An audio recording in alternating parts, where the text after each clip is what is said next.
जय हिंद बच्चों। Class 10th में मैथमेटिक्स में हमारा जो चैप्टर चल रहा है वो है दो चर वाले रैखिक समीकरण युग्म, और उसमें जो हमारी एक्सरसाइज चल रही है वो है 3.4 और इसके क्वेश्चन नंबर 2 को हमने अब स्टार्ट करना है। तो क्वेश्चन नंबर 2 आपके सामने है।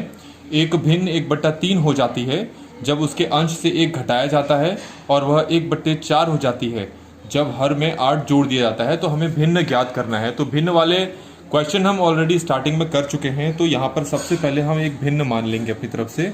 माना कि भिन्न है, भिन्न हम मान लेते हैं x/y, x/y हमने एक भिन्न मान लिया। ठीक है, ये हमने मान लिया है, स्टार्टिंग में हमने अज्यूम किया है। अब क्वेश्चन के अकॉर्डिंग, क्वेश्चन में क्या कहा है कि अंश से 1 घटाया जाता है। अंश से यहाँ पर 1 घटा रहे हैं। तो आपको पता है अंश में क्या है, आपका x है, और हर में क्या है, y है। तो अंश से आप 1 घटाओ।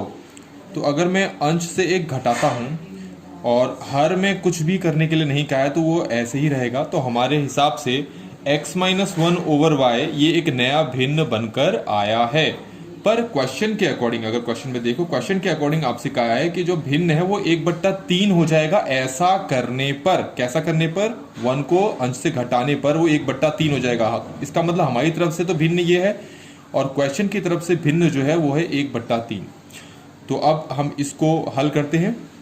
3 को यहाँ इन दोनों से गुणा करेंगे तो ये इस तरह से लिखा जाएगा, और y को 1 से मल्टीप्लाई करेंगे तो ये y होगा। 3 को अंदर मल्टीप्लाई कर लो तो ये हो जाएगा 3x माइनस 3 इक्वल टू ये कितना हो गया, y को यहाँ शिफ्ट करोगे, 3 को इस तरफ लेके जाओगे तो हमारे पास ये बनेगा 3x minus y equal to 3। तो इस तरीके से हमारे पास पहले समीकरण का निर्माण हो चुका है। अब हम देखेंगे कि हमारे पास दूसरे समीकरण का निर्माण हम कैसे करेंगे। तो अब हमारे पास है दूसरी स्टेटमेंट। तो ये रही दूसरी स्टेटमेंट हमारे पास, और वह 1/4 हो जाती है जब हर में 8 जोड़ दिया जाता है। तो बच्चों भिन्न तो वही है, ठीक है। पहले केस में हमने अंश से 1 हटाया था और हमारे पास ये समीकरण का निर्माण हो चुका है। दूसरी स्टेटमेंट के अकॉर्डिंग अगर मैं हर में 8 जोड़ दूं, अंश के बारे में कुछ नहीं कहा है तो x का x ही लिखेंगे, हर में आपको 8 जोड़ देना है। तो आपके पास एक नया भिन्न बनकर आया है जो कि है x/y+8। तो हमारे अकॉर्डिंग ये एक नया भिन्न है। लेकिन क्वेश्चन के अकॉर्डिंग क्या है, वो 1/4 कब हो जाता है, जब हर में 8 जोड़ दो। हर में 8 जोड़ते ही तो ये जो भिन्न है वो कितना हो जाता है, वो हो जाता है 1/4। इसका मतलब हमारे अकॉर्डिंग भिन्न ये है, क्वेश्चन के अकॉर्डिंग 1/4 है। तो इस तरीके से हमारे पास ये इक्वेशन बन जाएगी। अब इसको क्रॉस मल्टीप्लाई करेंगे। 4 को अगर मैं x से मल्टीप्लाई करता हूं तो ये हो जाता है 4x इक्वल टू y+8 को 1 से मल्टीप्लाई करूंगा तो ये हो जाएगा y+8। y को अगर मैं यहां शिफ्ट करता हूं तो ये होता है 4x minus y equal to 8। तो इस तरीके से बच्चों हमारे पास ये सेकेंड इक्वेशन बन चुकी है। अब हम क्या करेंगे, इन दोनों इक्वेशंस को सॉल्व करने की कोशिश करेंगे। तो हम इन इक्वेशंस को यहां पर लिख लेते हैं। 3x minus y equal to 3 और दूसरा है 4x minus y equal to 8। तो ये हमारे पास वो दोनों इक्वेशंस हैं जो हमने ऊपर अभी सॉल्व बना चुके हैं दो स्टेटमेंट से। अब इनको सॉल्व कैसे करेंगे, हमारे पास 4 मेथड्स हैं सॉल्व करने के लिए।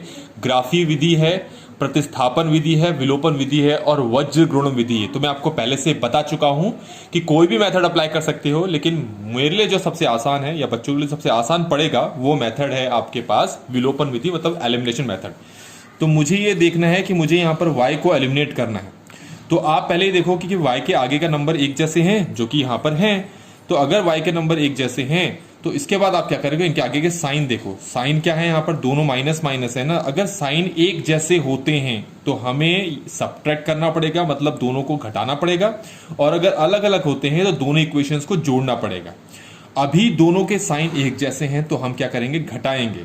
तो दोनों समीकरणों को घटाने पर 4x के आगे का साइन प्लस है तो हो जाएगा माइनस, ये माइनस है तो हो जाएगा प्लस, और ये हमारे पास प्लस है तो हो जाएगा माइनस। ये कैंसिल हो चुका है। 3x माइनस 4x कितना हो जाएगा, ये हो जाएगा -x, और 3 माइनस 8 कितना हो जाएगा, ये हो जाएगा -5। तो माइनस माइनस यहाँ पर कैंसिल हो जाते हैं तो x की वैल्यू हमारे पास कितनी आ गई, 5 आ गई। इसी तरीके से हमें y की वैल्यू भी निकालनी है। तो हमारे पास जो दो समीकरण बने हैं उन दोनों में कहीं पर भी आप x की ये वाली वैल्यूज को पुट कर दें और y निकाल लें। तो जैसे मैं समीकरण 1 में इसको पुट करके देखता हूं, तो हम यहाँ पर लिखते हैं समीकरण एक में y इक्वल टू 5 रखने पर, तो हमारे पास ये है 3 मल्टीप्लाई, ये हो जाएगा कितना, x की जगह 5 रखना है, माइनस वाई इक्वल टू 3, ये कितना हो जाएगा 15, माइनस वाई इक्वल टू 3 को यहाँ शिफ्ट करो, y को यहाँ लेके आओगे तो ये हो जाएगा 15 माइनस 3 इक्वल टू वाई, इसको माइनस करो तो कितना आ जाएगा 12, तो y की वैल्यू हमारे पास कितनी आ गई 12।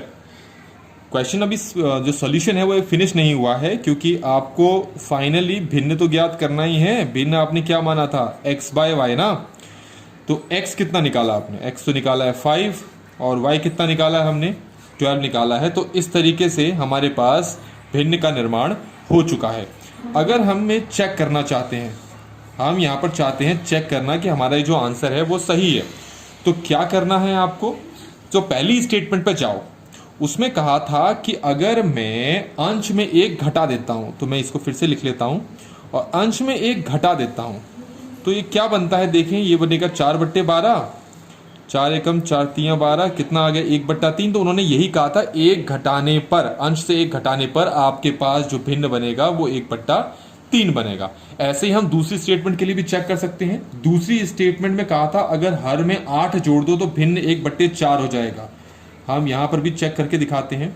फिर से हम भिन्न को लिख लेते हैं 5/12, और तुमसे कहा था हर में 8 जोड़ो, जोड़ दिया तो क्या बना आपका भिन्न 5 ये हो गया 20, 5 एकम 5, 5 चक्को 20, तो ये 1/4 आ गया। तो देखो ये 1/4, और क्वेश्चन में भी ये कहा था कि जोड़ने पे भिन्न आपका कितना बन जाना चाहिए 1/4। तो इस तरह से बच्चों हमने ये चेक भी कर लिया कि ये हमारे पास जो सोल्यूशन है वो सही है, और किस तरह से करना है वो भी आपको बता दिया। अब जो थर्ड क्वेश्चन है वो देखने के लिए आपको नेक्स्ट वीडियो पे क्लिक करना पड़ेगा। थैंक यू सो मच, जय हिंद।